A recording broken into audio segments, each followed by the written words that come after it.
August the 21st, 2016. I'm Dana Durnford, your host, nuclearproctologist.org, and we are heading out on the last expedition today.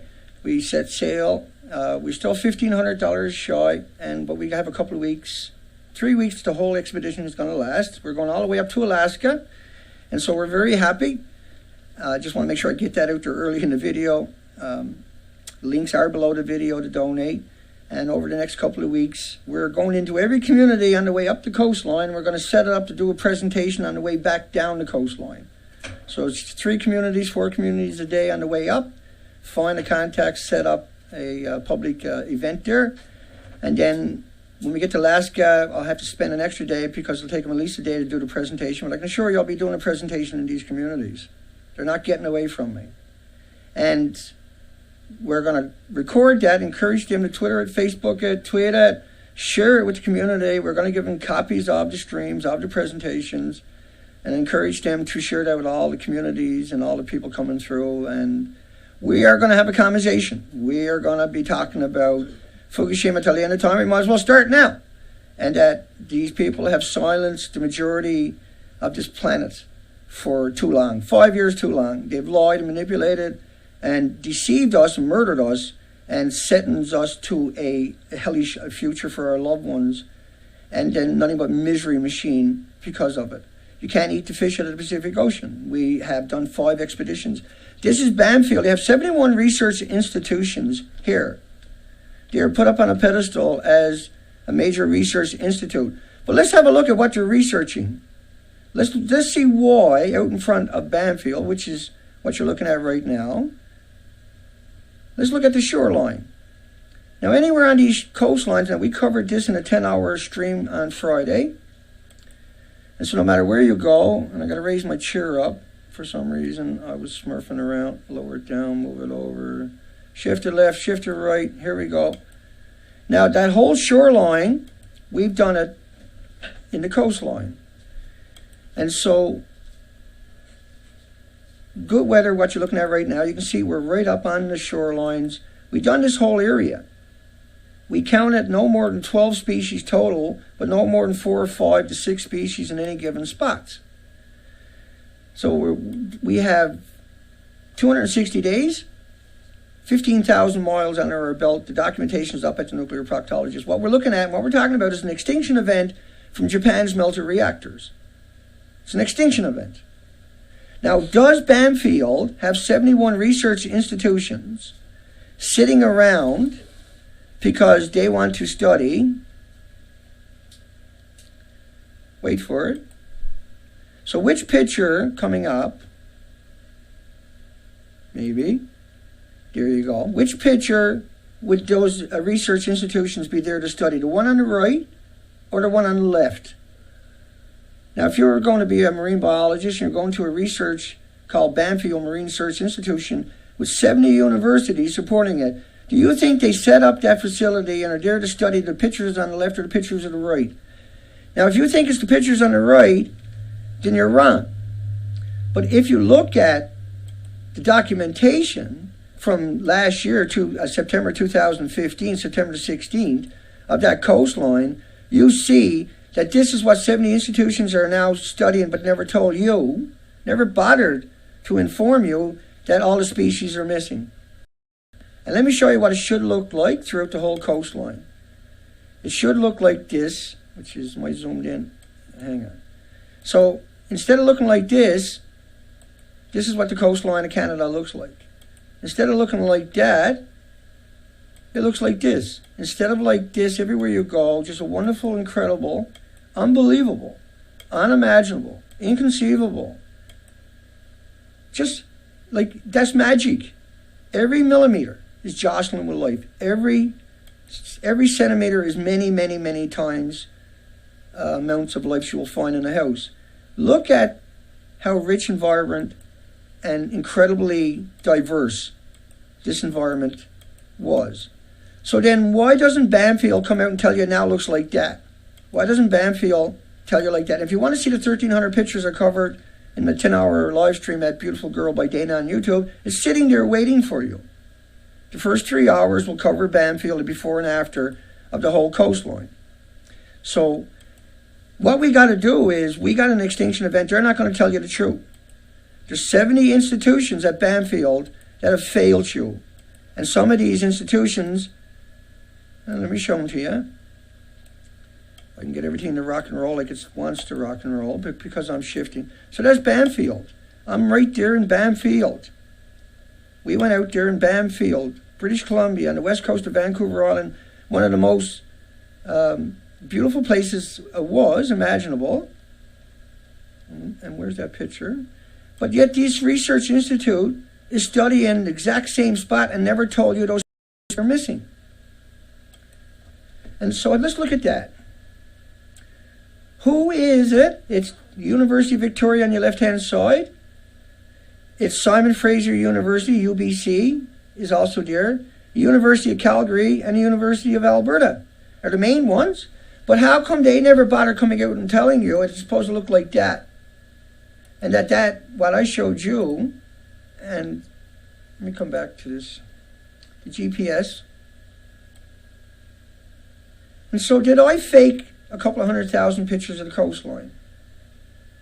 Because that's the only way you can deny. You have to say that Dana faked those couple of 100,000 pictures, or you have to accept that I actually done the entire coastline. And what does that encompass? What does that mean? How was somebody able to go out and do that whole coastline? Well, we were methodical. We took our time, and each of the arrows are representations. That's all they are. The representations, bring me in the video, the representations of the struggle to find out the truth. And the truth is an extinction event. This is not going to be just isolated to the British Columbia coastline of Canada, which has 26,000 islands, and that people came from all over the world year after year. 9 million people a year went to Tofino, a community of 900 people, to see the wildlife pictures that I showed you just now, and I'll show you again. They never went to see the picture above me. They went to see the picture over in the corner. You have that research. They have it there to study above me, not the stuff that you see that is missing, that I showed you earlier. Look at it in your own two eyes. Can you see the difference? I'll show you the close-up pictures. This is Louise Narrows, Queen Charlotte, or Haida, formerly known as Queen Charlotte Islands. Look at that. This is what it looks like before Fukushima. This is what it looks like after Fukushima. That's what it looked like before Fukushima. Here's a little video coming up. And you can see that landscape in the video. How do you Photoshop a video? Anybody? Well, I didn't. I was there. We were there. This was funded by people from all over this planet. Now we are heading into a job much more difficult than that. A job much more difficult than taking on the whole coastline. We're going to take it on again, but in a whole different way. We have to go in the community and tell them the truth. We have to go in and make them listen. We have to go in and plead with them to have common sense. We have to go in and we have to gut up and do something that no one should ever do, should have to do. We have to tell them the truth, that that community is in peril, and that the system has abrogated the responsibility and turned its back upon their functions, upon their very existence. The reason they exist is not to do the things they're doing, but they're there to serve us only, period, nothing else. They're not there to loot the system. They're not there to tell you no. They're there to tell you why. They're there because you put them there as a check and balance, not as a duck and cover, not as a cloak and dagger, not as a skull and bones. You put them there to be open and transparent and to be helpful.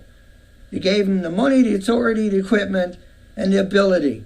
And you gave them the whole country's support. And they have destroyed that responsibility in every way imaginable, and that we have to go do this. And what I'm asking for is people to support me to go do this job. And that to support me in a way that I can be supported, that I can do it properly, that I don't have to nickel and dime my way through the whole coastline, that I don't have to beg or sell equipment along the coastline to finish the trip out, that I can do it with a full stomach, that I can do it with a clean conscience is easy, that I can do it with the safety necessary is reasonable. I have the equipment, but it takes that ability and your push into that internet world to wake up the rest of the world. You got a Facebook, you got a Twitter, you got to chop pieces out and shove it down the media's throat, or shove it down the institution's throat. It's your responsibility too. But I'm taking on this responsibility because I don't see anybody with that responsibility doing anything. So I'm gone to bat. I'm gone to war in every sense of that word, because they created the war, and then if we don't fight back, we all perish. If we fight back, we probably still all perish. We know the extinction event is not a game. This is not a fable. This is not a maybe. This is not a what if. This is an absolute, indisputable, uncontestable fact that we've done the whole coastline. Are you waiting for somebody else to take a boat and go out and do the whole coastline and say, look, it's all gone? Would that make you happy? Find that person, I'll give them all the equipment I got so they can get it over with. But if not, you should support me. You have to support me. Without the support, they will destroy me. They will annihilate me like they're trying to do. They will snuff me out, just like a cigarette butt on the side of the road. They won't even hesitate. But it's you that gives me that ability to go do the things I'm doing. It is you they're afraid of, not me. It is you got all the power, not me. I'm just that manifestation of what you asked for, of what you begged for. That's all I am. I'm nothing. But I took what you wanted. I said, I'll do that. I can do that. I will do that. I don't know how good I'll be, but I'll do it. And today we are where? Today we are at the truth. And this is the last expedition, the hardest one, the toughest one, where everything is worn down. Everything has been battered and bruised and broken, including me. Everything has been ran ragged. Everything is patched up. The boat is full of patches. It's got 2 leaks. I got to pump it up every day.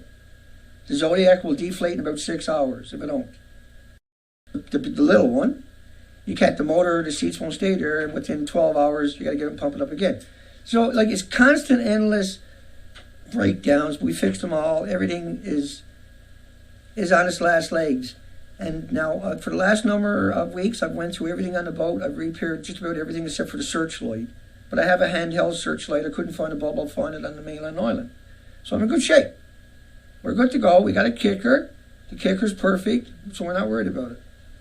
But I'm saying we are at the end of our ropes with the equipment and everything else. The last expedition, and this one is about going into the community and saving and waking them up, turning them into advocates, and getting them the hell out of there.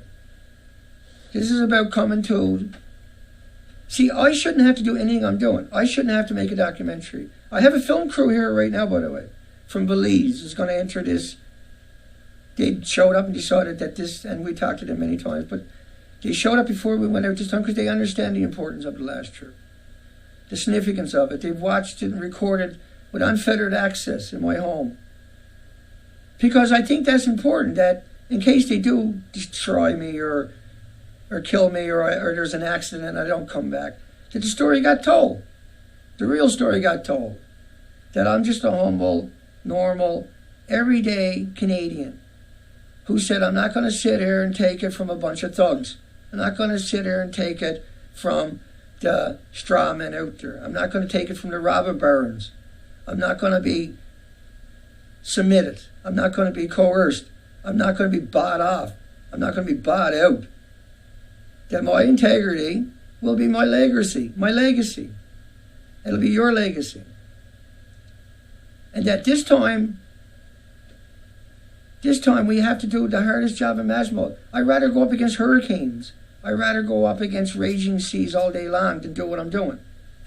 And I've done that. It was no fun. It was hell. It was horror show the entire time. It was misery beyond anything you can imagine or conceive. And I can guarantee you, those words are true.